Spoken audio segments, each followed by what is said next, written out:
So what I'm doing right now is I'm changing out this 10-foot gate for a 14-foot gate. I put the 10-foot gate in here. That's just about the smallest gate you guys want to put on your homestead if you're going to have these in and out gates, entrance gates. 14 foot's going to be a lot better. We got a couple of times tractors come by to drop off a big round bale and they can just barely squeak through the 10-footer. They got to pay attention to the sides. So if you guys are going to put in farm gates around your place, 10 foot is the minimum. Don't go to the farm store or set your fences up for a bunch of 8-foot wide gates. You'll regret that one. So I'm putting this setup on here right now. It's a 14-footer. I'm going to show you guys a good farm trick real quick so you know how to put a gate on if you're new to this stuff. When you get these gates at your local farm and home store and whatnot. And then I'm going to tell you guys this story. We'll go down and get Stacy and we'll tell you guys this story the other day. We've been having some pretty tough times and we're going to share with you guys what's been going on. And we just want to say thanks to everybody who, you know, sent out their good vibes and prayers. And when we tell you the story, you'll understand what I'm talking about. But let me get this gate on, stay focused, and I'm going to share with you this little farm tip here on the gate here.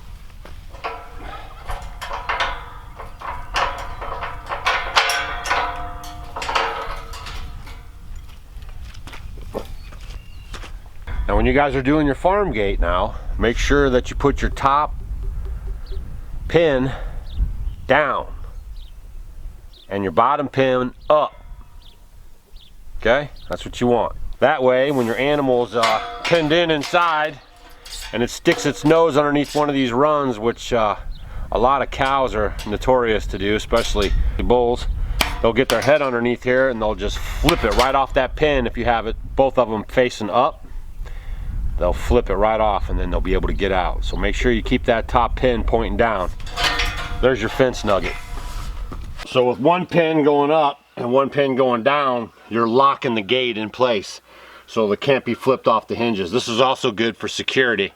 You don't want anybody to come robbing your place to just lift your gate right off your hinges. So always have your top pin down, okay? That's what works great. Now let's finish this. The thing that I did is when I built that 10-footer, can you see me? I put this little pass-through gate here because, you know, I was thinking, well, I don't want to open the 10-footer all the time, so I made this little walk-through gate.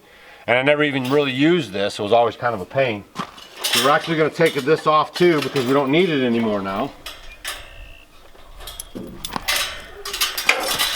And there, see that? I just lifted it right off of there. Whoa, be careful, Bob. Sorry about that. You see what I mean? I had that one on just like we said and lifted it right off of the hinges there. All right, so I was thinking about if I was going to pull this off with you know, pick it out of there with something. Like, I don't have a tractor or a bobcat or nothing here right now, so I'd have to do it later.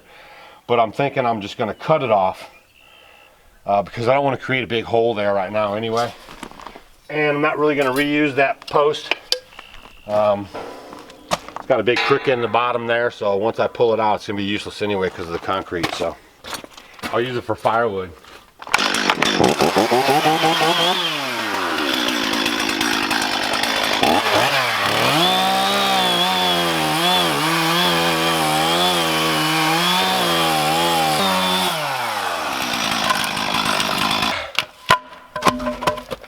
That's that Osage orange.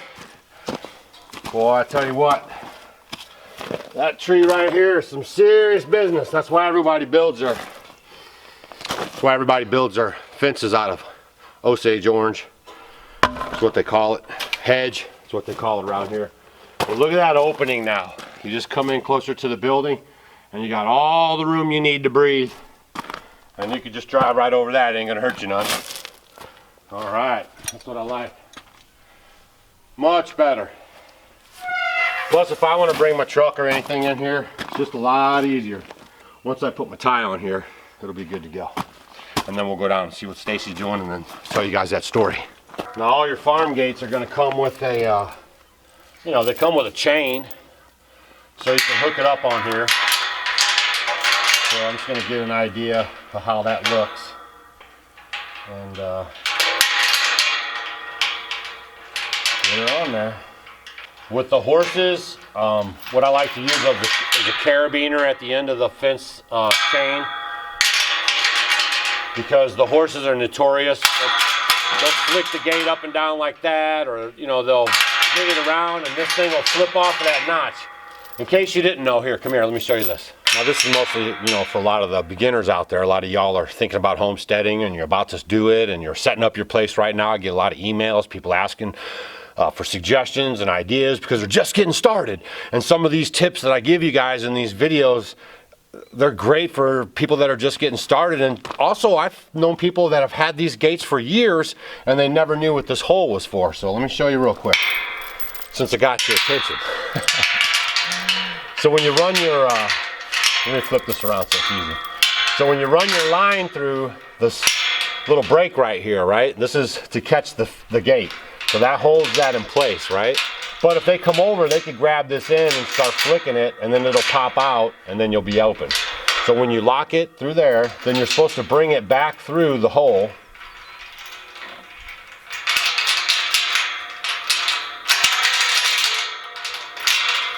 Like this here. My chain's not really cooperating, but that's about the gist of it, okay? And so what happens is they can't play with that other side, and it's almost dang near impossible to flick this up, have it come back out, and get it off there at the same time. Heck, even with hands, you can barely do it sometimes. So that's what that little hole's right there for. See? There you go. I see I'm always teaching you guys a little something new, huh? Ha! And again, a lot of you guys might have known that, but I always try to throw those little nuggets in there for you guys. That's why they call them little nuggets. All right, so I like that right there. I like this right about right here. Get it started a little bit.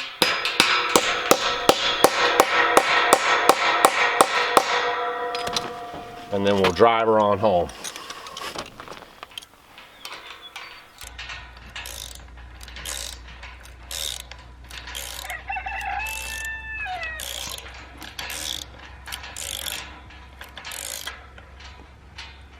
Another job well done. So now we got a 14-foot entrance to work with. A lot more copacetic. So when was the last time we saw you guys? I guess it was at we had that live show we did the other day. Look at Mr. Turkey. Ha! He's looking good. Being good too. The other Mr. Turkey was kind of aggressive and being mean. This Mr. Turkey's being pretty nice so far. So he might be we're trying to get a breeding pair, but they got to be nice because, you know, we open range them. So we don't have any troubles there. So that's working out pretty good. So yeah, I think the last time you guys were here, it was, we had the live show and it was raining, rain after that for days. That was almost a week ago, right? Yeah, crazy stuff. So right after that, we're gonna tell you this story, but Stacy wants me to pull this. What is this? It's just some, you know, decorative grasses, and I'm trying to get that last. You just have to give it one big pull, it'll come out. I did all the hard stuff. He just has to pull it out. It's ready to come. You can get it right out. We're going to do some beautification. There you go. Yeah, she's had to hunker in to move this grass out of here. She doesn't like it sitting here. Oh, we've had it here. I wanted to get rid of it. And the ground is so soft now, it'll come out easy. Yeah, because of all the rain we've had. So we want to tell you the story, though. All right, so while Stacy's putting in those grasses, that's her project. Everybody has their project around here, but then we come together as a team on some stuff, and then we divide it back up and get stuff done. And she's gonna put that in. I'm gonna kind of start the story for you guys a little bit, and then we're all gonna get together and just cry over all the rest of it. All right, so if you guys are new to our channel, my wife and I, we live in a log cabin in the Midwest, and we live off-grid with no solar power, wind turbines, or any of that stuff. We basically use a generator for power on demand when we need it, and we found over 10 years of living off-grid that we really don't need a lot of power if we set our mind to it and curb our hunger for it, I guess you'd say. But we do use it to obviously put videos up on YouTube to try to teach you guys and help you out on your journey to live a sustainable life. So we do have a couple dogs. We have some Airedale Terriers that we have on the homestead, and they are for our farm. You know, they watch over the animals, and they've been really very good. And recently we got a puppy, and her name's Molly. And Molly and Maggie kind of run the place, and they stay outside. And we haven't had any problems with them ever leaving the property and all this stuff. All the dogs we've had, we've been here 10 years. We've had a few dogs since we've been here. We've trained them to stay on the property. I mean, every once in a while you'll get that little freedom flight, but they'll, you know, for 99.9%, they're always here and they're always doing fine. So we get Molly as a puppy, and Maggie is a little bit older than her. Is she about a year older? About a year and a half. A year and a half. So she's kind of mentoring Molly on what's up, and as Molly's getting bigger, they've gotten more playful, and then they've explored more. And you guys see Molly in the videos, and you'll see him coming up. She's a big girl now. All right, so we've been kind of letting them do their thing, and we had one instance a while ago where Molly followed Maggie, and they went into the woods, and they were gone like for a long time, like 24 hours, and we were pretty upset about it. So they came back home, that was fine, and then we got a shock collar, and we started using that for Maggie because she's the one kind of taking Molly off the property. What I noticed was that the dogs were developing kind of a pack mentality. So I was explaining to Stacy that we kind of had to watch out for that, and we were kind of keeping them separate a little bit, right? So if we noticed they were kind of drifting where they shouldn't be, we'd bring one in or spend time with one, and then leave the other one kind of separate so they didn't, like, you know, coort together and like make a break for it. And that was working pretty good because it's been going on for a little while now, maybe what, 2 months or something? Yeah, probably. Maybe, Yeah. Yeah. January, February-ish. February is when it kind of started. March, February, January, yeah. Right, like she's just like a little sister, just kind of following her Yeah, around. it was not good. Around and doing whatever she wants to do, so they would just go and explore. Yeah, so like 6 days ago, we did that live show with you guys, and then we have this bottle feeding lamb situation going on, which I'm going to take you guys along and show you that on the next video or two, and I'm going to explain to you guys some stuff about sheep, and this will apply to goats and even calves if you guys are going to raise cattle. And so the mother had developed mastitis and had blood in her milk and all this stuff, so we had to cull her really fast. So we didn't want her to get a fever, and then that would ruin everything for us. And so we actually culled her out of the flock. One thing you want to do, I really tried hard not to do that, I'll be honest with you. I love my sheep, they really mean a lot to me, and I didn't want to cull her out. So when I knew she was a problem, and you know, I was just trying to make it work. She had a lamb before 2 other times, and each time her left teat was clogged, so the colostrum plug was in there. The baby wasn't able to apply enough pressure to get it out, and then the bag would swell. Okay, so you have to stay on top of watching the bag. If it starts swelling, you'll want to get in there and free up the plug, milk it, and get it back to the same size as the other one. So the first time that happened, we did it. It was successful. It was no problem. She went on. She nursed, had a great ewe lamb. And then after that, she did it again. And I thought, okay, so instead of calling her, I'll just keep an eye on her, okay? And it happened again, and we did it again. And this time, she apparently even got, inflamed faster even. So I wasn't able to catch it as quick, and it developed blood in there and the mastitis. Now we could have gave her a huge dose of antibiotics and all that stuff. I really don't want to pass that on to the lamb. And plus that the teat was already compromised, I just thought it was best that we pursue bottle feeding it, okay? Now we've only had a bummer deal a couple times here where we've had to actually bottle feed a lamb. Normally everything works fine. I think, what has it been, like 2 times other had happened, and we basically, there was like a neighbor that was like, oh, that's so cute, I'd love to do it, and we were like, knock yourself out, because it's a big it's big commitment. Yeah, I mean, you know, you're out here every couple hours, every hour, 4 or 5 times a day through the night, so you really have to stay vigilant, and we weren't really interested in it. That's why we don't have milking cows or stuff like that. You know, we're kind of picking our battles, because we can get milk here, raw milk you can buy in our state, no problem, and it's inexpensive, and it's a lot easier for us. So you have to think about all this stuff, guys, when you're setting up your homestead. Oh my goodness. So the lamb is needing extra attention. So 5 days ago, Stacy and I were messing with the lamb, and the dogs were outside, and we hadn't fed them breakfast yet. And so I'd mentioned to Stacy, I said, man, we probably want to feed them breakfast. And then you know how it is, you know, you get caught up in it, and then we were extra few minutes doing that. And sure as rain, the dogs ran off. Okay? I mean, they just disappear. You know, it's like poof. It was in the morning. 5 days ago today. And today is Monday. If I get this video done in time, I'll get it up Monday. But if not, you'll be seeing it Tuesday morning, top of the morning to you. They were gone, okay? So I thought, well, you know, they probably just whatever, and they'll be back in a little bit.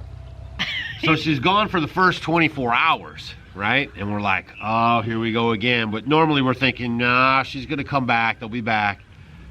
And then the next day comes around, and it's, I mean, we're having rain, guys, like crazy. Wind, rain, thunderstorms, lightning, oh my gosh. And the coyotes have been, we live, I mean, you know, we're on the edge of the forest here, so we have coyotes, coons, skunks, fox, mink, raccoons. They say that when dogs go away, every day it starts dropping. So like the first 24 hours, you got like 50-50 chance that they come back. And then the next 24 hours, it drops down. It's like a 30 or 40% chance that they come back. So every day it gets worse and worse, and we're really getting upset. So the first day goes by, you know, the second day goes by. And we're ringing the bell, our dinner bell, we're ringing them the bell and ringing them. Going around the neighborhood, drive. Every night I haven't gotten any sleep. Yeah. You know, and it's terrible because you're thinking, it's like these are your kids. Yeah, and you know, we're hearing the coyotes have been just really loud, really crazy, because it was raining this whole time that they're gone. We've had high winds and a lot of rain. And the coyotes were just rah, rah, rah, rah, rah. We have like 5 packs, I think, around here that we can kind of keep an eye on. That we, over the years, we've heard, you know, there's over here and over there. And so we know that if you guys are new to homesteading, if you have coyotes in your area, a lot of times those coyotes will get together and they'll send out one coyote and they'll make all these kind of noises to try to get the, you know, the domestic dog to follow it back into the woods. And then when the domestic dog comes in, they'll all pounce him, kill him, and, you know, take care of food that way. So, man, I was really boogered up. Day 3. And day 3 probably was one of the hardest days not having your dogs around. Because you get up and you look around, you go do your chores, and they're nowhere to be found. And your mind is racing. It's like, you know, you think they're in a ditch somewhere. You know, they're hurt. It's raining and raining. The wind is so bad. We have wind gusts of 40 miles an hour. I mean, it was just so hard. And you guys know, you know, when you're like waiting for someone and you're worried about them and they didn't show up. And in the meantime, I'm doing my potatoes here. And because we are getting so much rain here, I wanted to get my potatoes in by St. Patrick's Day. And it's been way too wet and we can't do it. So I'm trying to we had some wind and at least I think in the raised beds. Luckily we have raised beds. I'm gonna get these potatoes in. And if you guys have never done potatoes, they're so simple and easy. You just get your seed potatoes and then there's little eyes on here, like little sprouts coming out. And then from this one potato, I can get quite a few different plants. And basically I'm gonna just cut these just like this, where I see the little eyes popping out. And I'm gonna let these set here and they're gonna cure. So they kind of get a hard skin over them. And then basically this is my little plan. I'm gonna go ahead and plant them in my garden, probably tomorrow. That was day 3. Stacy was pretty upset. I was pretty upset. I was probably so upset on day 3. Towards the end of it, I was actually laying down the law on the dogs. I was like, I don't know, man. If we get more dogs, I don't want to have inside dogs. Because we bring those dogs inside, especially during the winter time, and love on them and stuff. And I feel like I was just getting too attached. And I was like, if we get another dog, you know, they're going to be outside dogs. We're going to give it kibble and we're going to leave it out. I was trying to detach from those dogs. It's like deja vu, back and forth, back and forth. Yep, there's Mr. Turkey again. Man, so then we're on to day 4. We wake up in the morning, still no dogs. And I think the rain had finally started slowing down a little bit on that day, day 4. And we got through the day pretty good, I think. Yeah, that was like Saturday. So Saturday night, I think it was around like 5 or 6 o'clock. That's when I reached out to you guys and I posted that. This is crazy, I know. If if you're totally in with this, you're gonna be like, well, that's amazing. But some people are very skeptical and they're like, I don't know. So I'm just saying, we're just telling you how all this went down, like documenting it and letting you know. So about 6 o'clock, I put this on Instagram. I just took a picture that I had of the garden because we had some nice clouds rolling by. It was just kind of a boring picture because we'd cleaned up the garden and I was really trying to capture the clouds. I thought they looked really cool, but it was just kind of very plain and boring. So I put a post up for you guys, the Homestead Homies, on Instagram and on Facebook, and I'll let you guys know that we were having a hard time and that we would really appreciate your prayers. Okay, now this is where the goosebumps are going to start flying around, right? This is like 6:30. You guys can go check our Instagram and just to verify it. Okay. And now we're just hanging out. It's still kind of rainy. It had stopped. I think yesterday it was pretty decent. Yesterday, just really windy. Oh yeah, wind. You know the little wind warnings on your phone. Yeah. And so even while we were waiting for them and all that stuff, you know, I was just like, you know, with the rain and the wind, you know, they could have got far enough away and their scent washed away. I mean, we're just going through all these scenarios. Yeah, because we had so much rain and they, good noses, but you know, dogs can't find their way home if they can't smell where they came from, I guess. Yeah, so, I mean, I was just, and who knows how far they went. So like the coyotes and all that stuff. It was just really nuts. And so we were like, you know, at our wits' end about it. So we were just relaxing then after I put that post up on Facebook and Instagram, and I asked you guys to pray for us because we were going through a tough time. Because we were, I mean, it just feels really empty when the dogs aren't here. Yeah, I was going to do my chores. I mean, I'm doing them and I'm crying, and it was just so hard. I mean, you know, you just don't realize they're part of your family, and they help everything, the chaos and everything around here. We had chickens on the front porch. The animals were going crazy. The cats were everywhere. I mean, the dogs keep everyone in order. They're like the little policemen of our farm, and it was so hard. It was really hard for me. It was, and it was hard for me. And I mean, I was getting to the point, I really like dogs, and I'm like, you know, we're gonna have one dog outside. I don't want to have any connection with it. But again, I put that thing out to you guys. Okay, so everybody, you know, you guys started blowing up our phone. Thank you guys so much for caring about us. You didn't even know what was going on. And Stacy didn't even know I did that, as a matter of fact, because I put that thing up and then I came in the house or whatever, and I think her phone got a notification. So she looked at it, she goes, well, why did you put that up? You know, and I was just like, I don't know what else to do, so I'm putting it out there to the universe, and I'm gonna get some prayer, some vibes. I'm gonna do something. I don't know what else to do. And I'm not kidding you guys. It was about 10:30. It was 10:51. Yeah, I mean, it was getting late. We were wrapping it up. You know, I was doing a few things on the computer, and I had the window cracked open, and I heard a bark way out. Like miles out, like way that away. Now, if you guys are new to our channel as well, I know I keep saying this, but we used to ride Harley. We rode a Harley Davidson from coast to coast. And when we pulled into Venice Beach, California, we went up to our hotel room, we dumped off our luggage, changed into some shorts after a long ride, and we walked down to Venice Beach. And on our way back from Venice Beach to our hotel, it was like on the strip there, I actually heard my motorcycle start up and drive away. I'm walking down the street. We were walking down the street, and all of a sudden you could hear it. So they stole our motorcycle in California, in Venice Beach, California. It was that same kind of feeling that I had. I was like, I heard that bark way out in the distance, and I knew that was my dog. And I turned off the computer really quick, and she's like, what's up? And I said, I heard Maggie, I heard Molly. And so we're like tuning in real good, and then I heard her bark like one more time, and I jumped up, and I grabbed my light and everything. I had my headlamp, and I'm blasting my headlamp over this way to the south here as far as I can, and then all of a sudden I see her eyes. Her eyes are bouncing and running down the street, and she's barking. And I told Stacy, I said, they're here, there's Molly, Molly's right there. And so she's like, she is, and I'm like, yeah, wait, hold on, 5, 4, because I already saw her running. She's coming, 3, 2, and boom, she was right here in front of the house. And oh my gosh, we're so happy. We're like, oh, Molly, we're so happy to see you. She came in the door. Oh my gosh, guys.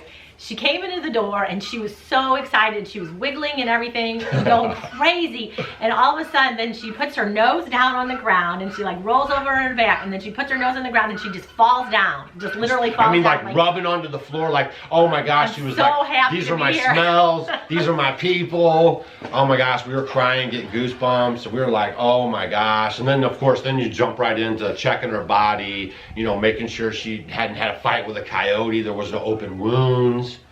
Yeah, and then it's like, well, where's Maggie? Yeah, because she wasn't right with her. No. Yeah. So Doug he was getting ready to get in the truck and start driving that away. Yeah. And then all of a sudden I hear some guy crunching on our rocks, which is good. These rocks are great because you know if anything's walking around because you can hear them on these rocks. So if you guys ever... Don't give my security stuff. No, that's it's my great security. stuff. You can hear anything. You can tell if they're big or small. You can tell if they're chickens or if they're a person. You can really hear. So all of a sudden I kind of heard like dog rock, you know, movements. And so Maggie came around the other way. The back way here. I'm like, I don't know. She must have came around and came I think she came way. through that way and through the woods up this way and then through the back. And Molly was running down the street here. But Maggie was so excited to be home too. I think, you know, she thinks she's a big tough girl and she's gonna take Molly off with her, but I think that she bit off a little bit more than she chewed. I could see it in her eyes. She was like, you know, I'm kind of sorry about this. Yeah, I'm sorry, Dad. I should have done that. But yeah, they came back and like, yeah, Molly's paw has a huge gash in it. She can hardly walk, and Maggie's her paws are kind of messed up too. Yeah, here, I'll take you guys over and show you what they're looking like right now. Oh, Molly. See, Molly's getting to be a big girl. There's her bone. She's a big girl, gets big bones, right? Isn't she so good? So she's a little tired yet, and then you can see right here on her paw, she's got a gash kind of right there on her paw right there. So other than that, she's pretty good. She's limping around a little bit. No bite. And she's being a good girl. But they are super tired. Well, you can't really tell because she's a puppy, but she is tired. Let's go look at Maggie. Look at her over there. And then Maggie's way over here. She's still so tired. She just has a tired looking face, doesn't she? Oh my goodness. Had us so worried. But her paws and everything is good with her, but she is pretty tired right now. And she's got a little bit of a, you know, her hips are sore from all the running around. Yeah, you are a sleepy girl. Yeah. Oh, yeah. She's so tired. 4-day dog story. Yeah, emotional roller coaster. Because you know, it is for some of you guys that maybe they're starting a homestead, or if you already have a homestead, and how important a farm dog is to your, just the whole little it just ecosystem. Keeps in order. It really does. They keep so much order, and they're so important, and they have such a great job here. Besides keeping, you know, us company and are a great companion for us, they do have a job here. So when you're not, it's like your foreman is missing. You know, you don't have your foreman here on the farm. And it was so hard. I thought, this is so boring.